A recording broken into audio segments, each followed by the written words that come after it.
ꯈꯣꯡꯒꯤ ꯁꯦꯛꯁꯤꯡꯅ ꯊꯥꯕ ꯌꯥꯝ ꯉꯝꯗ꯭ꯔꯕꯅꯤꯅ ꯈꯣꯡꯒꯤ ꯁꯦꯛꯁꯤꯡꯅ ꯆꯠꯂꯤꯒꯤ ꯆꯥꯔꯣ ꯆꯥꯔꯣ ꯍꯌꯦꯡꯅ ꯂꯣꯏꯔꯦ ꯑꯃꯨꯛꯇꯕ ꯄꯨꯟꯍꯟꯗꯅ ꯂꯋꯥꯏ ꯃꯆꯥꯅꯤ ꯃꯆꯤ ꯅꯨꯄꯥꯁꯦ ꯃꯆꯦ ꯈꯦꯡꯃ ꯃꯟꯕꯗ ꯁꯖꯤꯅꯤ ꯁꯖꯤ ꯅꯠꯇꯦ ꯑꯁꯤ ꯀꯩꯅꯣ ꯈꯪꯗꯦ ꯇꯨ ꯑꯥꯗ ꯌꯦꯡꯉꯨꯅꯦ ꯁꯥꯎꯔꯤꯅꯦ ꯑꯩꯅ ꯇꯧꯔꯤꯔꯣ ꯅꯪ ꯁꯥꯎꯔꯤꯅꯦ ꯑꯩꯅ ꯇꯧꯔꯤ ꯍꯥꯏ ꯈꯔ ꯅꯝꯖꯟꯒꯦ ꯅꯪ ꯈꯔ ꯅꯝꯖꯟꯒꯦ ꯀꯔꯤꯅꯣ ꯀꯔꯤ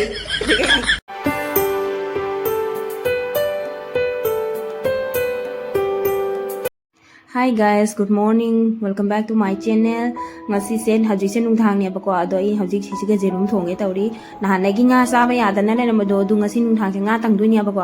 ado mana nga leiba chakadabado adu ma do duty tabanane nga do leiba chappa ngamawdre tu thingna so haleba ma adugagi aduna nga do leiba ngamawdre aduna yomse ma thonge adugagi thumyak pingari leyabako aduna thumyak pingari do lauraga aduna oina nga hanane charani nga tangba thani adagi jerumsi charani adumana tawrani do dum kha taba mayam sum singminasi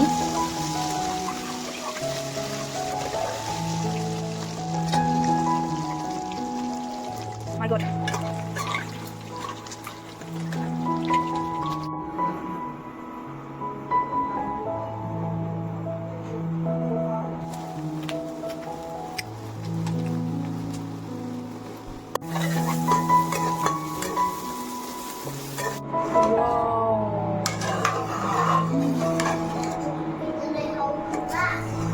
Nasigi anda kari sagi thumjak pingari haido sesiga akhoi ambaku mama lauraga neko mayam dum mache mache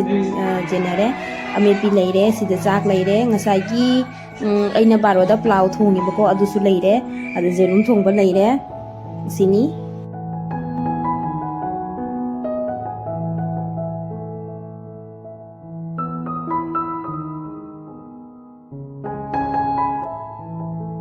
the next day. Mayam tum mahogolakpada ko mas masamana kini to. Ngarang jilu bagine khong je ekdam da khong je nabana thangba yadraba. Do hojing ngasi se hojing ngasi se Sunday ne ba. Andeni madi duty pung 6 tagina jakhare ado breakfast ma di ada dum sadro ni ai do ngasi do katang thing hogolage na thing na hogolaba. Wasu ware na ko ngarang sukui ne sang na jeluraga waroidrane. Khubomse ekdam thaba yadraba makongse ado chala ga budi dum pharakani noju ekdam phabungdegi kumthabaga adi chatpa ngamde ba makongse ekdam da di khongse dum khong sekpado adumai tawna tawra ba khubomani sunare adige gi ekdam da laksit ting hakchang se pungna nabini haise ni kamai thaba losanuri khalluni khong sekna aina sum hakchang he nana sum khong sengna tawjaba thabak to kari sujaba yabado ai dum mayam khong gi sekna thaba yam ngamdrabani na khong gi sekna chaligi asum honare ge charger je peji sisu mobile ju charge yaudre na charge gi ngani ngala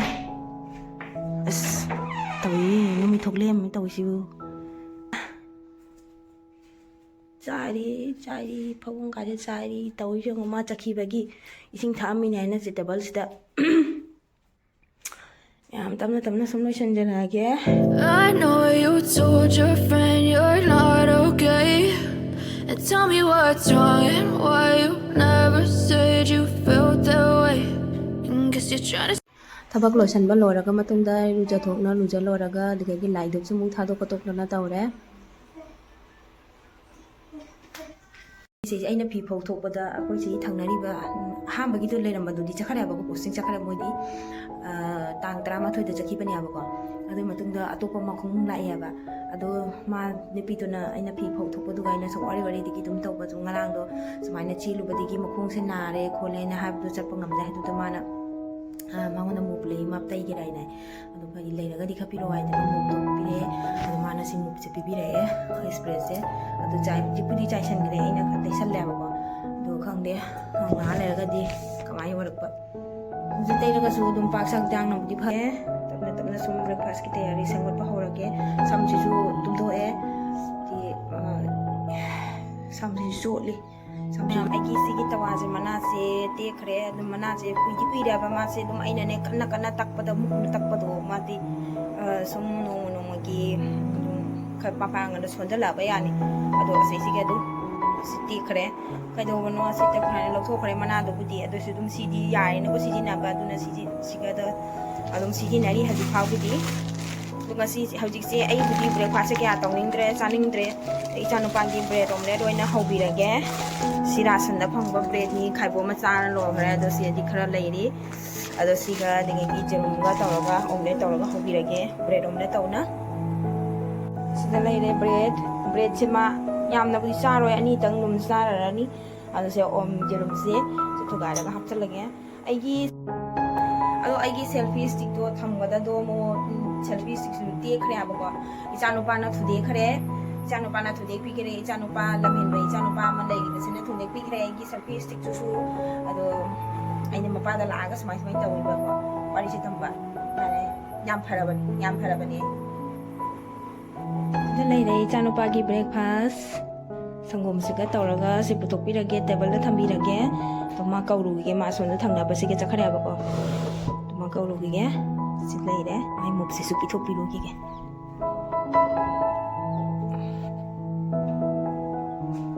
san su lai ho bread am mang da su bread am pizza bi ge sai ki bread to san se sum lak pu dingi ma koi da lak pu dingi bread dum cha na bani tan lai daga na tan na dum pizza re bread ani ka taw ani ka pizza bi hara ge samai na pizza bi hara ge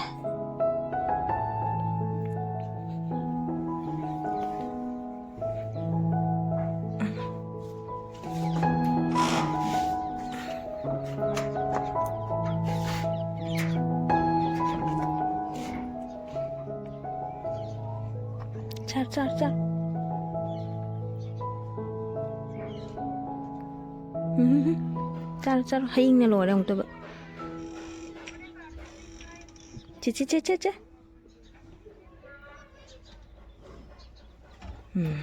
अच्छा चलो हाय ननू थोय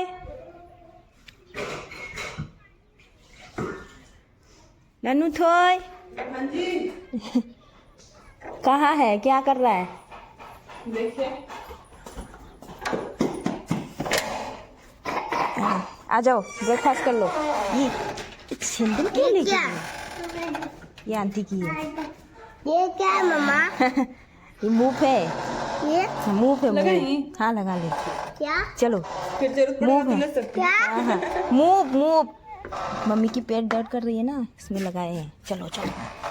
चलो खाएंगे हैं हैं। अभी करेगी हाँ इसको दिखाना है ना किसी चीज को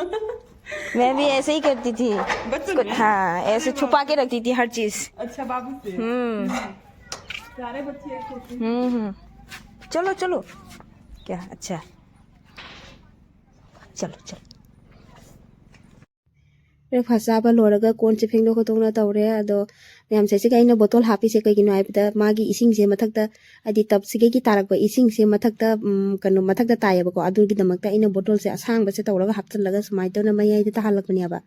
अदो मैम नौना बिगेनु समजेगा आईगी टेक्निक से सुम मैम सुम जेंबियो लाइना सब्जी खरा लौरबो मागी कटोरी दुगा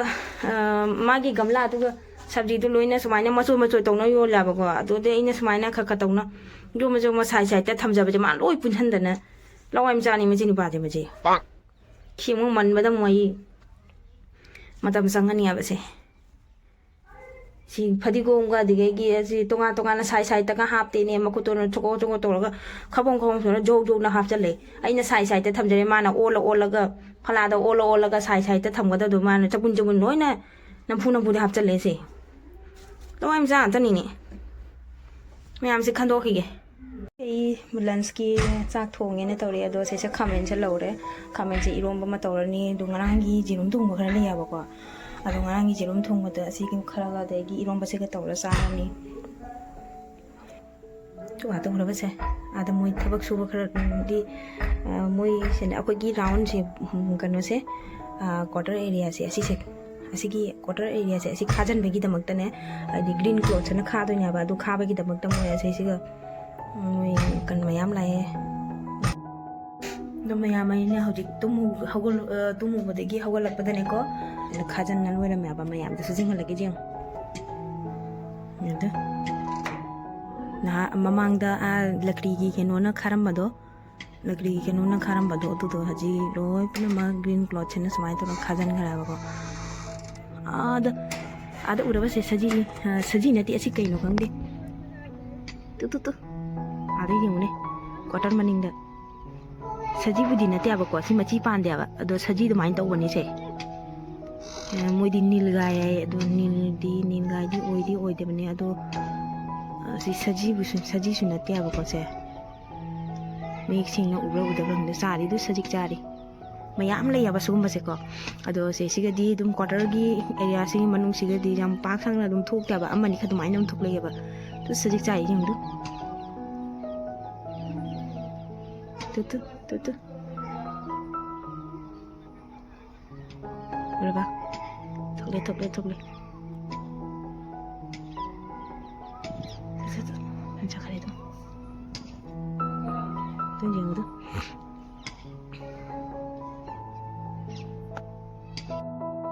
ai sounding ne le me ya ba kama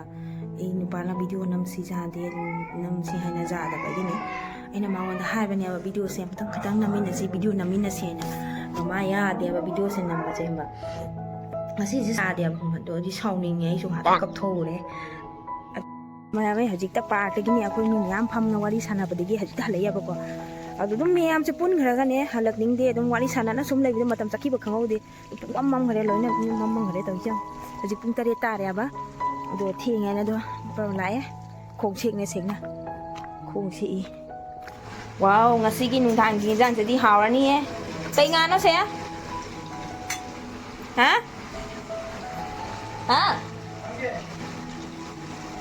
ngasi nung thang gi jang je di haw ra ni nga se kai no hilon hai ba nga do ma le sida nga wow làm hào ở đây không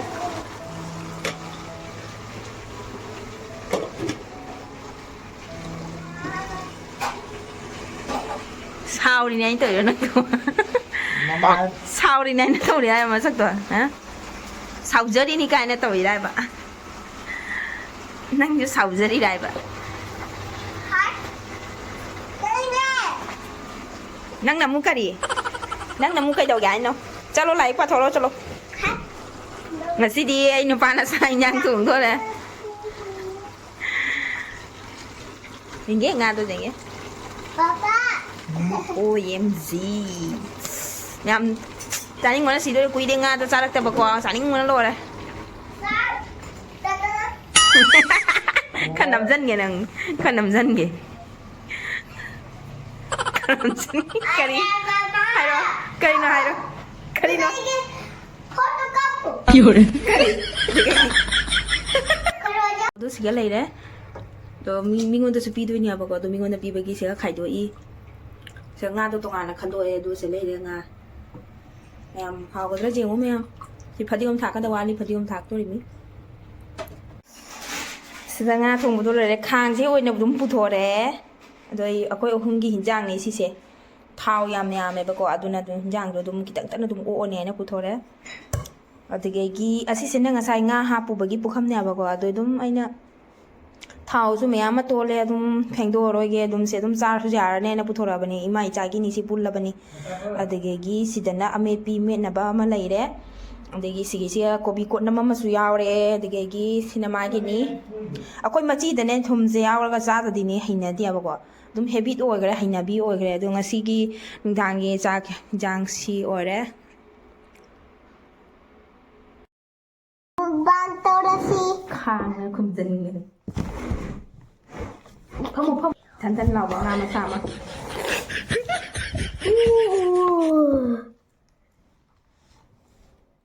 thảo đi thảo ta đi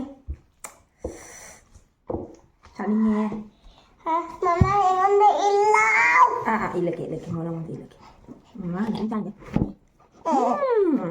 Giống như nào? Wow, ông cha đang hỏi quá. Đây,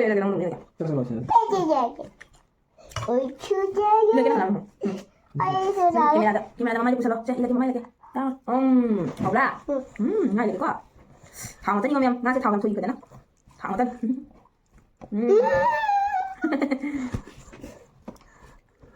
Cek, apa lagi? Nggak tahu sih. Tada deh. ꯑꯗꯣ ꯃꯌꯥꯝ ꯑꯩ ꯚꯤꯗꯤꯑꯣꯁꯦ ꯁ꯭ꯋꯥꯏꯁꯤꯗ ꯁꯨꯝ ꯂꯣꯏꯁꯤꯟꯖꯔꯒꯦ ꯑꯗꯣ ꯆꯥꯕꯗꯒꯤ ꯍꯧꯔꯒ ꯆꯥꯕꯗ ꯑꯁꯨꯝ ꯂꯣꯏꯁꯤꯜꯂꯦ ꯑꯗꯣ ꯚꯤꯗꯤꯑꯣꯁꯦ ꯅꯝꯐꯝ ꯈꯪꯗꯦ ꯌꯥꯕꯀꯣ ꯀꯩ ꯅꯝꯗꯣꯏꯅꯣ ꯅꯝꯐꯝ ꯈꯪꯗꯗꯅ ꯂꯩꯔꯝꯕꯅꯦ ꯑꯗꯣ ꯁꯨꯝ ꯃꯌꯥꯝꯗ ꯁꯨꯝ ꯑꯩꯅ ꯀꯩꯀꯩ ꯇꯧꯕꯗꯣ ꯑꯗꯨꯝ ꯎꯠꯆꯔꯛꯄꯅꯤ ꯑꯗꯣ ꯚꯤꯗꯤꯑꯣꯁꯦ ꯁꯨꯝ ꯅꯨꯡꯉꯥꯏꯕꯤꯔꯒꯗꯤ ꯂꯥꯏꯛ ꯁꯤꯌꯔ ꯁꯕꯁꯀ꯭ꯔꯥꯏꯕ ꯇꯧꯕꯤꯔꯝꯃꯨ ꯃꯌꯥꯝ ꯕꯥꯏ ꯕꯥꯏ